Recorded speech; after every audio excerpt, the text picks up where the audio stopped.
Okay, and here's the beach shot that we did, which turned out to be one of the final shots from the movie. And we just slowed it down. We're going to slow down all these shots here in this particular segment so that we can kind of concentrate on the framing and the composition. And in order for us to do this shot, we literally had to run to the beach like mad maniacs to get to the part where you could see the water. There was, I don't know, maybe a quarter of a mile for us to run to get there before the sun completely set. Wonderful LA traffic. We got stuck in traffic. We couldn't get to the beach in time. Almost lost the sun, but we got there in just that magical time. And the reason I'm showing you all of the raw footage here is because I wanted to show you just how fast you have to act sometimes to get a shot.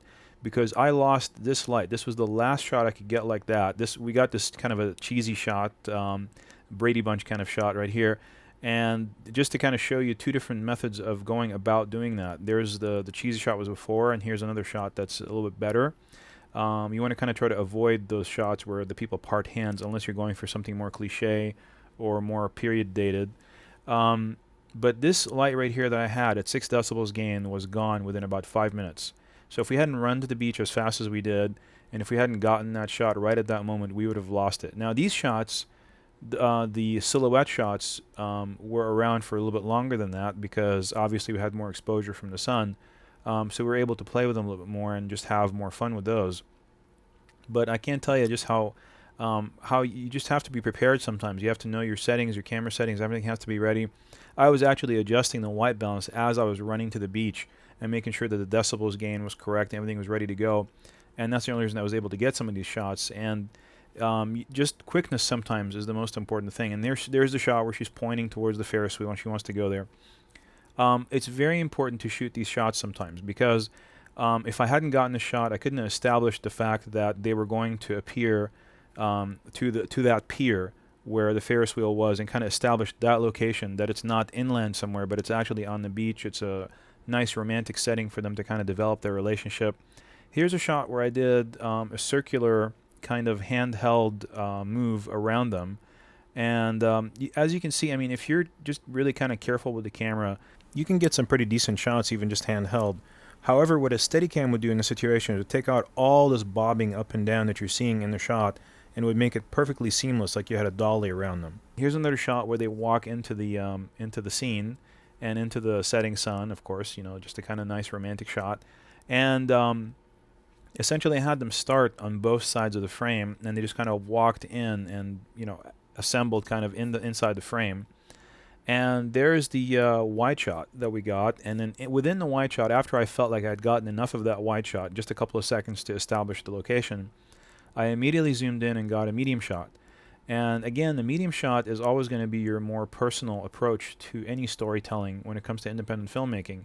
And even though in this situation they're walking away from the camera rather than walking towards the camera, it is still a nice element. It's a very nicely composed medium shot that works really well. And the reason being is that, as opposed to this wide shot right here, the reason being is that you're concentrating on the location. The location is so dramatic that the drama between the two actors can borrow from the location. You'll see in the next scene, I encourage you to, for instance, when they're walking up the stairway, to only shoot, primarily concentrate on shooting where the actors are coming towards the camera and the action is being brought towards the camera. But in this situation where you have a very dramatic location that adds to the story, the performance can borrow from that location by shooting a silhouette, for instance, where they're walking away from the camera and into the setting sun or into the beach type area, because they can borrow dramatically from that location. So don't forget also, when they're walking into the distance, they're walking along the z-axis that we've already discussed. So they're diminishing in their size as they go off into the distance, which kind of makes like they're kind of getting smaller and smaller in the frame and further away from us as the audience. And that kind of has a psychological impact, like maybe it's wrapping up a story as they're walking into the distance. The decision is always creative and it's always yours to shoot both also. I mean, I always encourage you to shoot both sides. Always shoot the wide shot, the medium shot, and the reverse angle from the other side. But if you don't have it, like in this situation, show you what would look like at 18 decibels gain, is a very unacceptable frame. I mean, we couldn't shoot anymore at this point. This is me doing like a circular handheld move around them, but that's what we, if we had at that point wanted to get a reverse angle of them walking into the sun, it was too late. Even at 18 decibels gain, you couldn't get enough light on there. And if we had used any kind of battery-operated lights at that point, it wouldn't get sold. We would have to use a very, very large, soft source to make it feel like it's the setting sun at that point, because any kind of a small light source is not going to look like the sun that had already set below the horizon. So there was just no point in using it.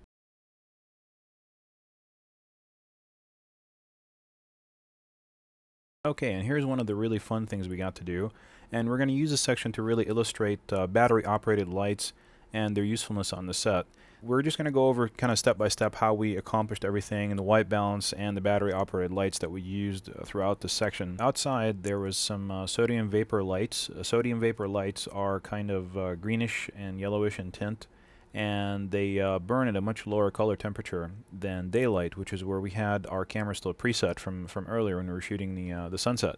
So we had to change it over to a different white balance. But before we did that, what we wanted to explore is a different gain setting. Now we have about 6 decibels of gain on there right now, which is increasing, as you can see, the graininess. But we're going to go to a higher gain, which is now 18 decibels right there. As you can see, the grain is incredibly large. It is an unacceptable frame. We cannot shoot at this kind of a gain level. So if we wanted to walk on the set and just try to shoot with available light and still get, some kind of an exposure on the frame, this is what we would end up having at 18 decibels gain. The lights and the skin tones are proper, but it's just way too grainy. So we had to switch back down to 6 decibels of gain, which is acceptable for the camera that we're using. And then what we had to do is add illumination. But before we did that, we went ahead and got the correct white balance. So at the correct white balance, we're going to see it here in just a moment, it's going to be closer to 3200 degrees Kelvin, which is more like, tungsten color temperature, which is closer to sodium vapors. And here we are changing it. Now, because you've been looking at the other frame, which had a lot of orange in it, this is going to seem kind of bluish. And it's true, there's a mixture of lights in there. There's also a mercury vapor light off to the left side there, and in combination with the sodium vapor. But it's still a better, more acceptable white balance than the orange-looking frame we were at before. So we put an orange tungsten conversion gel into the light panel that we had, which is daylight balance, to convert it to be closer to the sodium vapor lights. And as you can see here, as they walk up the stairs, there's a light coming at them from the left side that wasn't there before. And here it comes. You can see on the left side of their body as they walk up, and also on the stairway, there's a shadow. It's actually moving because one of the guys is holding the light panel. See the light on the left side of her coat? That wasn't there before. There was no light there before. We actually added that light. So really, if you were shooting just with available light, you would end up with that extremely horrendous frame that we saw earlier before, which was 18 decibels gain. You would have no light. You wouldn't see your actors. You really need to always add some kind of lighting to these nighttime situations, even if it's just one light panel like we did before. So this is the frame before. As you can see, it's not enough light to shoot with. But once you add the light panel or any kind of battery operated light, this is what you end up with. You end up with a frame that you can shoot, you can use, and will actually look acceptable. I mean, obviously you can do a lot more with more lights, but if you just have one light, that's what you can do. And here they are walking up the stairway in slow motion, so you can really see the shadow. The light is coming from the bottom left hand side of the frame, which is where the guy is standing right now with one of our battery operated lights. And here it is from the other angle, from the other side. Now obviously at that point, once we switch to the top of the stairway, you don't want to have that light down at the bottom of the stairway anymore, because you have to illuminate the side that the camera is seeing. So we brought up the guy with the light panel up to the top right hand side, and you'll see that as they get closer and closer to the light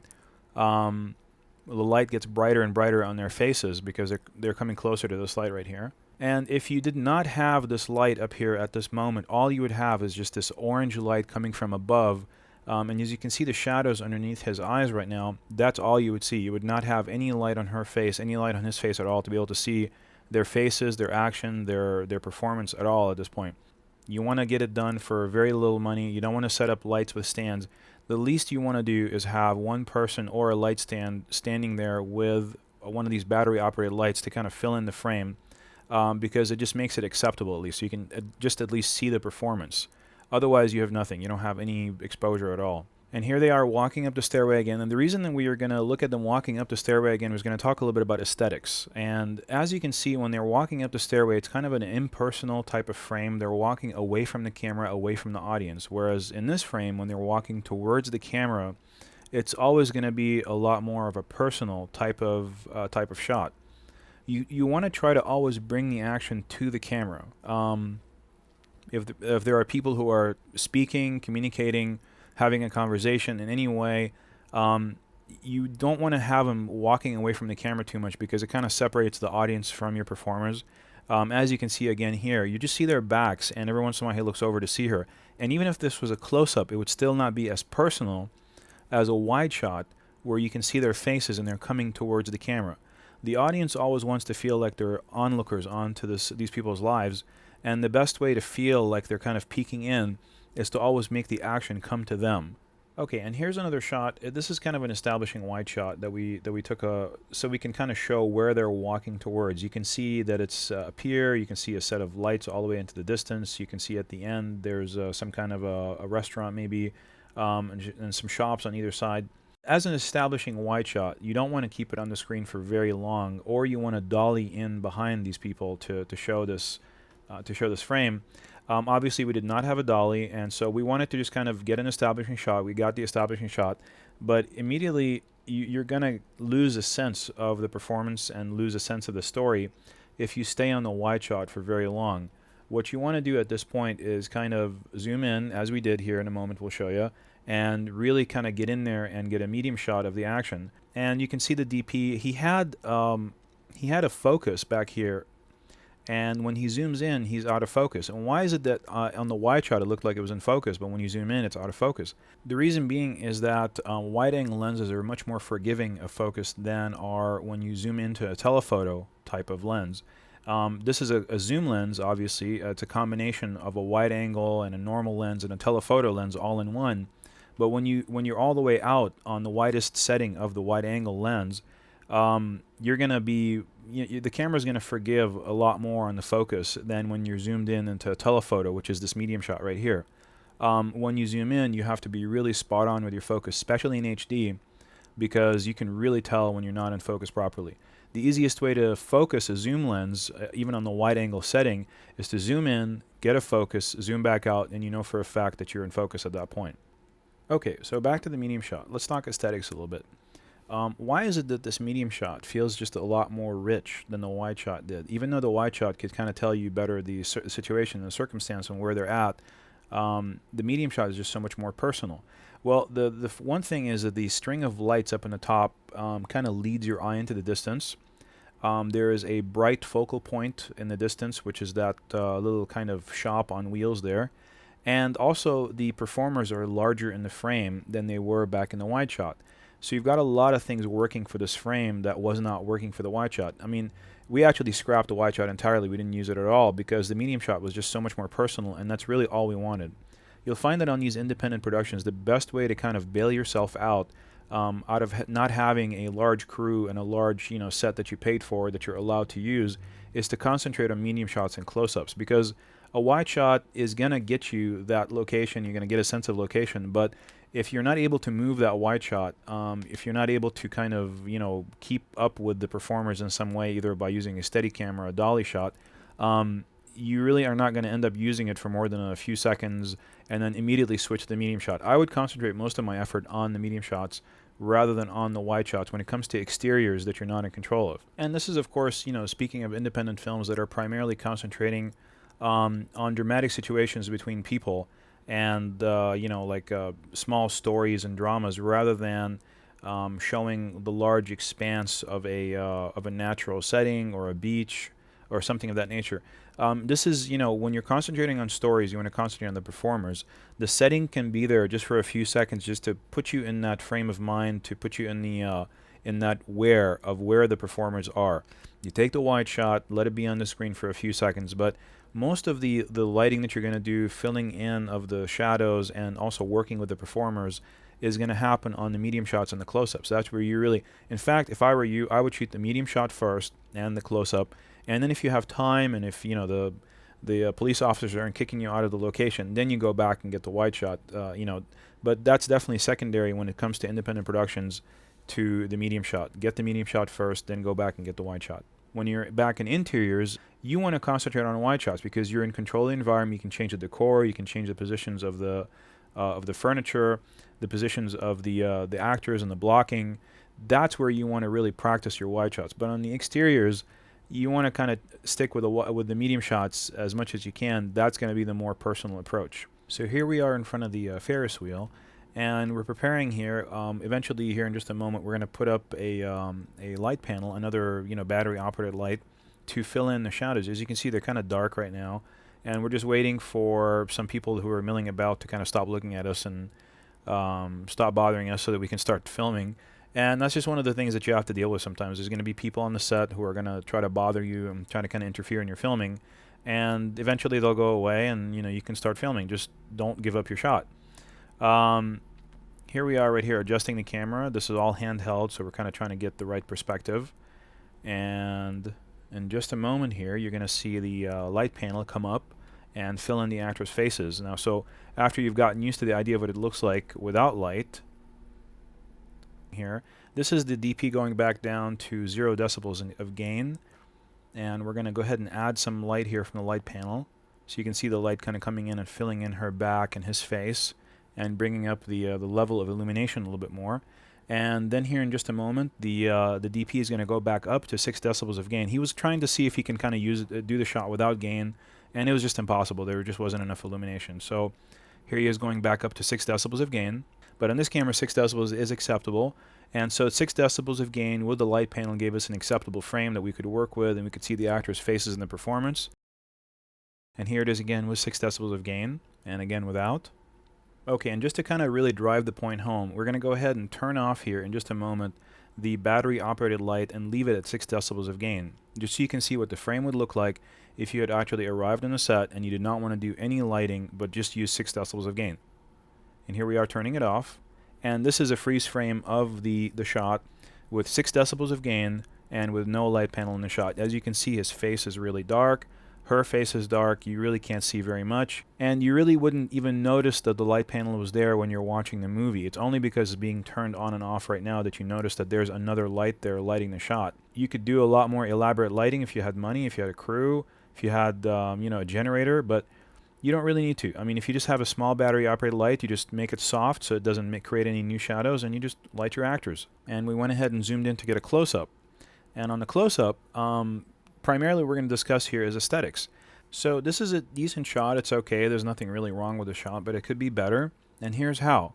Just by blocking, by just moving the actors a little bit further to the right. We just asked them to move a little bit further to the right side of the frame so that the Ferris wheel in the background fills the frame, and you kind of get a more sense of place.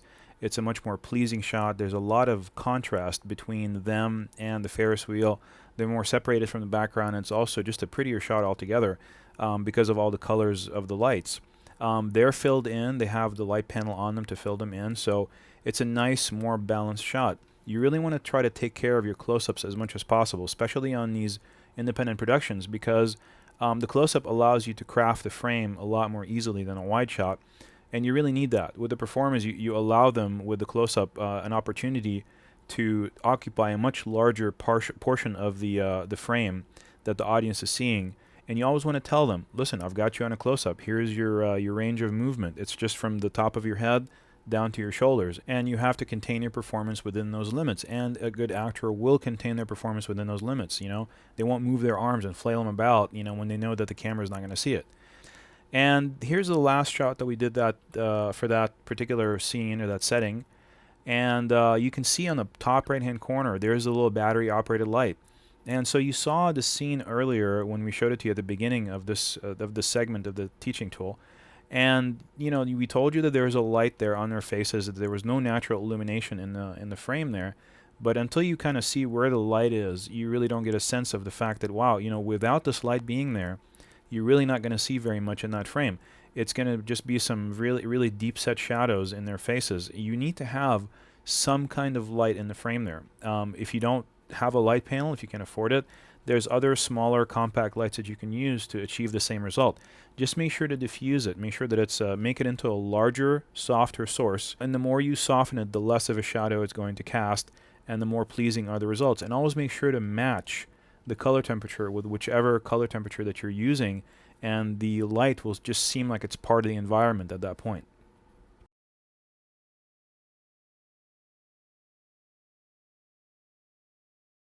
Okay, so here's another fun shoot we got to do. We got to do the one with the bowling alley, and this is another one of those scenes where we had an opportunity to go into this bowling alley and do this one shot, and the bowling alley managers were very, very nice and just allowed us to kind of just be there without paying a great deal of money to be there. And again, that's one of those wonderful niceties of fate where you just find the right people, the right place at the right time, and they just allow you to go ahead and use their facility, just like with the restaurant. And again, this was a privilege and not a right. We went in there, we were very respectful. We only set up a couple of little battery-operated lights. As you can see, our DP here setting up the one that's attached to the stand, and eventually he'll set up one attached to one of the little bowling machines right here. And he just set up a couple of those. We had the camera handheld, and I was operating the camera because our DP was also acting in the frame. So, you know, it's just like I said before, everybody eventually in your family, your friends, and everybody who's working with you as crew on the set is eventually somehow going to end up in the movie somewhere. So, you know, you want to kind of prepare them for that. And so here he is setting the light panel up on this adjustable arm, and he's locking it in, and he's turning on the light, and that's the light that's going to end up lighting him and his girlfriend as he's sitting back in the back there on the seats. And there's Jake and Rachel, and Jake's going to be the one, of course, doing the bowling, as you saw in the movie. There's a little bit of also kind of like a lighting test to show you guys to prove to you that you cannot walk into a situation like this and not use some kind of lighting. Here's the light panel on at full blast, lighting up Rachel and Jake right there. And we're going to dim it all the way down just to kind of show you what it would look like without lighting there on the set right now. That's another one of those strokes of fate where, unfortunately, the bowling alley, when we had scouted it before, had, at that same time, had all of their lights on. But when we actually came in to shoot, it was league night, and we didn't know that. And they had all these black lights everywhere, and you couldn't see anything in the entire bowling alley unless we used some kind of lighting. So we popped out our two battery-operated lights, and there's the two frames that you would end up with the difference. I mean, you can either have that, where you can see their faces, or that. Even at full 12 decibels gain, there's no illumination on their faces enough to me to get an acceptable image out of this. And you can see that you can see less of the room too, but that's not necessarily a bad thing. We do want the audience to concentrate on the performers. So here's take one. This is our first take, which is kind of a rehearsal take. You can see that the framing is off, the lighting isn't very flattering, and we're kind of learning the location and learning the blocking. Even though we went over the blocking earlier, before we left the apartment.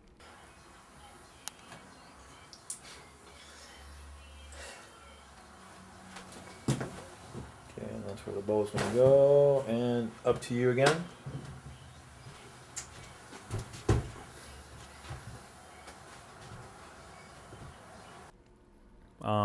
It's still, I mean, you once you arrive on location, you think you're going to get it the first time. It never happens that way. We had to do 12 takes to get one action that we were happy with, primarily because of the blocking. You know, there's certain things that work, there's certain things that don't work, and you don't really know until you actually get to that location and try it. That's the first thing we did is we switched to more of a position where we could see more of Jake's face. Instead of him bowling away from the camera, he's bowling towards the camera now instead, and we can see more of him. We also tried some close-ups like this at eye level, and we weren't very happy with what we were getting. We were also losing focus a lot, and Jake was, you know, kind of moving in large in large movements, and therefore we had to widen the frame eventually. This kind of felt cheesy. I mean, you know, even when I look at it right now, it just feels cheesy, and it's one of those takes you just throw away. But in this case, you know, we can use it to show you how to get a better movie done. Here's what we ended up going with. We ended up going with a lower angle, shooting up into the ceiling pretty much, with Jake bowling towards the camera, And eventually I got the camera movement down. It took me a few takes to really get where Jake's moving and where he's going to eventually settle in, and also to work on the blocking with him and Rachel and where he's going to hug her and how far down he's going to duck every single time.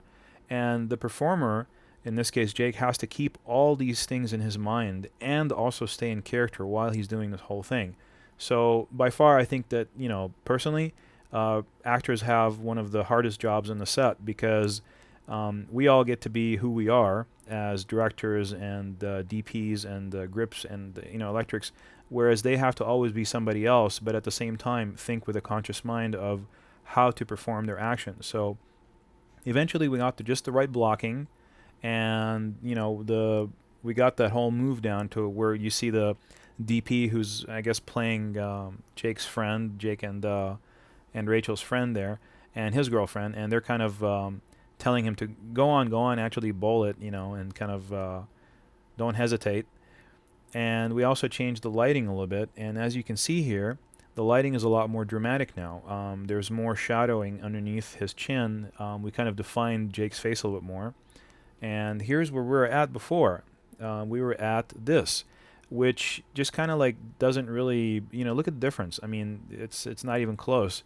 All we did essentially is just move the light panel further down the line, further to the right and away from Jake, so that he is more modeled by the light. And then when he gets up, it's still nice. You can still see her face. Everything's great. It's just a more cinematic lighting, and it's a more of a cinematic type of approach to the blocking too. And we told the actors to all slow down their beats a little bit, which means to take more time, to not bowl so fast and to not turn around so fast and not hug so fast. So just kind of take their time a little bit more. And once we got that, this is take 6 right now, and the best take ended up being the one right after this, because that's the one where I approached David, the actor, and I said, Jake at this point is feeling very shy and vulnerable, and you want to kind of withdraw a little bit, let her come to you. Instead of take 6, he kind of made the first move and gave her a hug. I said, let her come to you and give you the hug as a consolation for, bowling a really, really lousy game. Don't come to her. Be the shy person. Be withdrawn. Let her kind of sneak you out of your shell there. And see, you can see that it really made an effect on him. He was more withdrawn in this one. He's less confident, which is how I wanted him to portray Jake at this point. And he's not happy with his performance. He kind of turns around here in just a moment, and he finds her just standing right there. And he smiles, but he doesn't make a move. She comes over and hugs him. Then he hugs her in return. He doesn't push her away or anything. And he keeps kind of looking down because he cannot maintain eye contact with her. And it just worked out. That ended up being the best take. Then we did one last take to kind of show you guys where all everybody's positions are before we got started. And you can see there's the DP and his girlfriend, and there's Rachel, and there's Jake. So after we got done with the master shots, we went and got close-ups of all the individual bits of action. And as you can see, we stayed on the correct eye line. We stayed on everybody's right side, which is the camera's left side. And we didn't cross the line over to the other side to get any different perspectives, which wouldn't have cut. So we got the close-up of Rachel and Jake hugging, just one close-up of just that action. So we got 8 master shots, and we were happy with number 7. And then we got all the different individual close-ups of the action, and that gave us enough so that we can come back and post and cut a nice sequence. If we had just had the master shots, we cannot go back and post and change the pacing of or the flow of the action. We're just kind of stuck with the master shot exactly as it is. But with all these little close-ups that we ended up getting, that's what ended up allowing us to cut a more powerful sequence. And I encourage you, even when you're in a situation like when you walk in a bowling alley and they're just kind of letting you be there, and they're doing you a favor, and you know that they're doing you a favor, and you know that it's a privilege to be there, even after all that, go and get the close-ups, you got there, you're there, they're not going to kick you out, just make sure to get all your little close-ups. Get the master shot first, make sure you're happy with the performance, that's the most important thing, and then get the close-ups. Don't just let them go just because you think that, oh, well, I got everything that I need, in the master shot, and I don't really need to get the close-ups right now. I don't want to, kind of anger these people or annoy them. Get the close-ups, take maybe another 30 seconds, 60 seconds, beg if you have to. But stay there, get all your close-ups, make sure that you have those shots so that you can go back into editing and change the pace of the sequence, because otherwise you really don't have much. And if you didn't get the most incredible master shot ever, you're not going to be able to cut it into anything but what it was originally from the actual shoot.